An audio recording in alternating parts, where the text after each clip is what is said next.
What's up, guys? Welcome to my YouTube channel. If you're new here, so am I. Cool. That's done. Okay, if anyone other than like the 5 friends that I sent this to happens to find this video, I probably will not edit anything out because I hate editing, so have fun with whatever this is. Okay, so originally I was going to do like one of those like mid-year book wrap-up things where people tell you what they read throughout the year, but then I realized if I split it into like spring 2019 and summer 2019, that's 2 videos. So gonna do that now because I'm a genius. You are not only genius, you are indigenous. Also, there's nothing for like winter of 2019 because I didn't read a single book until May. Okay, let's see. The first book I read this month. This is gonna be. You guys are gonna be bored. I'm so sorry. But whatever. So the first book. I'm talking way too fast. I might have to redo this. We'll figure it out. Okay, so the first book I read was called Sadie by Courtney Summers. And I listened to the audiobook version of this. And I gave it 3 out of 5 stars because it was whatever. So basically, this one is about, there's this girl named Sadie. I think her name is Sadie. Let me check Goodreads. This might all just stay in the video because, like I said, I hate editing. Let's see. Okay, so the girl, the main character is named Sadie. And then her sister, Maddie, disappears. And then Maddie's found dead. Ugh. And then, I'm gonna refilm this entire video. Okay, so then Sadie goes off on this like adventure to figure out who killed her sister. And the book alternates between like Sadie's point of view and what's happening with her. And then there's this guy who's like trying to figure out where Sadie is because Sadie has basically gone missing. And he like makes a serial type podcast about it. And so the audiobook version was really cool. So I give this a 3 out of 5 stars because I've read like a lot of similar books, I think, when I was in middle school, so I wasn't super excited or anything. But the audiobook was really good because, like I said, he does like the podcast thing. And so when the, what am I trying to say? So when the podcast portion is happening, they actually do like the sound effect and like the music. And it's really cool. And it's a full cast audiobook, which means that every character is narrated by a different person. And so it's a really good experience. I think that I would have liked it less if I had just read the book, but the audiobook probably bumped it up to like 3 out of 5 stars for me. That said, I wasn't like super hooked. I saw all the plot twists and stuff coming ahead of time. So, am I supposed to be looking at the camera more? I feel like I should be. Anyways, I saw the plot twist and all that stuff ahead of time, so 3 out of 5 stars for me. Okay, next book. Okay. Read Emma Speaks, which was like a collection of essays by Emma Goldman. I had to read this for my Women in Political Revolutions class, and it was really, really boring. I guess I just don't really understand Emma Goldman that well, and I don't really agree with her. There's a lot of things she said that I just did not care for, so I don't really have much to say about it. I was basically like stuck in the living room for like 5 hours and I'd forgotten my phone. And so I ended up reading this book for class instead of just skimming it, which good for me doing my reading, but whatever. So the next book, and probably one of my favorite books that I read this year, is Beartown by Fredrik Backman. And this is basically a book about, I listened to this one as well on audiobook. So this is basically about a town called Beartown. Basically, the story revolves around this town that is obsessed with hockey and basically puts like all the hockey players in their town on a pedestal. And the first like 30% of the book really just kind of talks about hockey, which sounds boring, but I was really, really into it. And it honestly probably was like some of my favorite parts of the book. But around like, basically the main plot is that this girl who's like in high school is raped by a member of the hockey team. And it kind of just follows like every person's, not like every person, but like it follows a lot of the reactions that different people in the town have to this event that's happened. You know, like it follows her mom, it follows her best friend, some of the members of the hockey team and how they react, people who are on like the board that decides what happens to hockey players. I don't know what it's called. It's been a while since I read this book, but it was just incredibly well done. I think the actual trauma was handled very well. A lot of times I think authors try to go for shock factor, but in this case it was like very, very well done. He told us exactly what we needed to know to understand like what was happening, but it wasn't like gross or like, you know, whatever. And it was really interesting to see how the town reacted to this when like one of their star players was guilty of such a crime. So honestly, I still think about this book because it's only been 2 months. Wait, May, June, July, August. Okay, it's been 4 months almost since I read this book. And I still think about it. And honestly, like Fredrik Backman's writing style is really beautiful. And I think he does this thing where he'll start the chapter with like a certain sentence or a certain line, and it'll mean one thing. And then through the story he tells, it ends up meaning something different by the end of the chapter. And it has just like new emotions attached to it. And I really, really love the way he wrote this book. And I feel like I haven't connected to writing the way I've connected to Fredrik Backman's in a long time. And I read another book by him, so I'll get to that soon. Nobody actually cares. Okay, so the next one I read was Cures, A Gay Man's Odyssey by Martin Duberman. And this was a memoir. I read this for my Gays and Lesbians in the United States history class. And basically it just talks about his own struggle with like coming to terms with the fact that he was gay. He tried to do a lot of like conversion therapy. You know what? I'm gonna look up my review of the book because I feel like that is easier. Hey, did you not read the sign on the door? I'm filming a YouTube video. It's already a struggle. I don't know how to edit. You need to leave. Do your video. Well, now I'm nervous because you're in the room. You're actually uploading it? Probably, but No, please don't do that.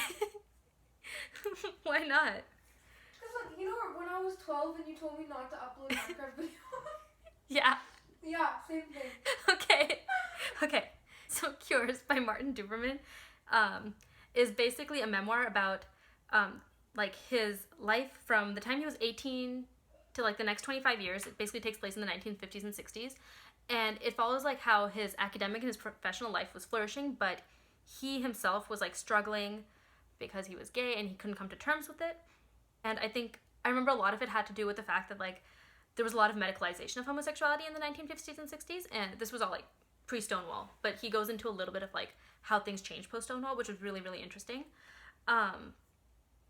So yeah, if you're interested in, I don't even know what to say about this book. If you're interested in hearing like someone's own experiences, just go read the book.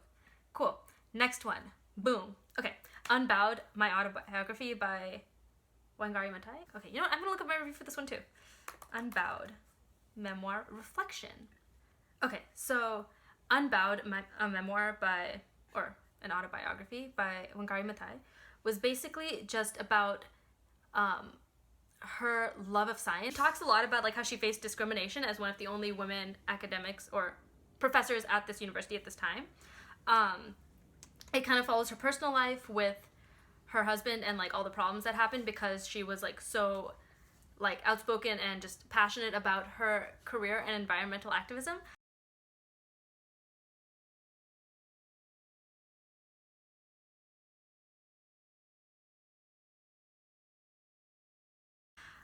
And then it also talks about all this environmental activism she did. It's super incredible. Also, I learned about jacaranda trees, which, oh my god, where's my game arboretum? Hold on. Look at that jacaranda right there. What am I trying to say about this book? It was really good. I think that one of the most amazing things is just how driven she was, how much she cared. It was a lot about like the environment and the things that were happening in Kenya that were affecting women who were living in poverty. And so she was like an environmental activist. She was also like very much into social justice at the same time. And she found a way to kind of combine both of them. Also, she's so sassy. There was this point where she got in a police, spoilers. So she gets into like this police encounter, right? And I believe there was like a physical altercation and then her like forehead was bleeding or something. And they made her like sign some forms and she signed it in her blood because that's how sassy she was. Anyways, I could probably talk about her all day and not really say anything. I loved her and she's amazing.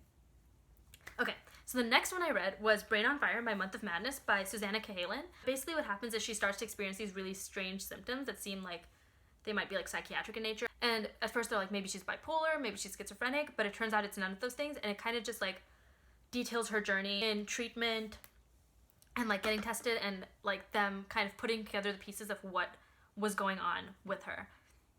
Really interesting book, and she also narrates it herself for the audiobook, so that is, if you're interested.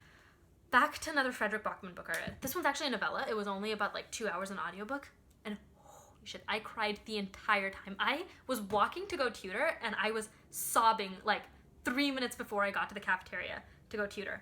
Anyways, it's called And Every Morning the Way Home Becomes Longer and Longer by Frederick Bachman. And this basically follows a grandfather, his son, and then the grandson. Grandfather, son. So grandfather, father, grandson. The grandfather has some form of dementia and he's like forgetting things. It's just kind of about him and his family coming to terms with what's happening, but it's written really beautifully. Again, Frederick Bachman just does that writing thing where like he means one thing and then he tells you the story and then it means something else. It was probably, apart from Beartown, so both Frederick Bachman books were like the best things I've read this year. That's that. Just read it. Okay. Getting to the end of springtime reading, I listened to Simon versus the Homo Sapiens Agenda. Everyone pretty much knows about this book. It was turned into a movie called Love, Simon. And again, it was really, really interesting. It was basically just about Simon. He's in the closet. He's sending emails to this guy who calls himself Blue, I think. That was the real name, right? I think that was the fake name. Yeah, that was probably his fake name. And some stuff happens, and I believe Simon is outed. I honestly do not remember. It was just a fun, quick read.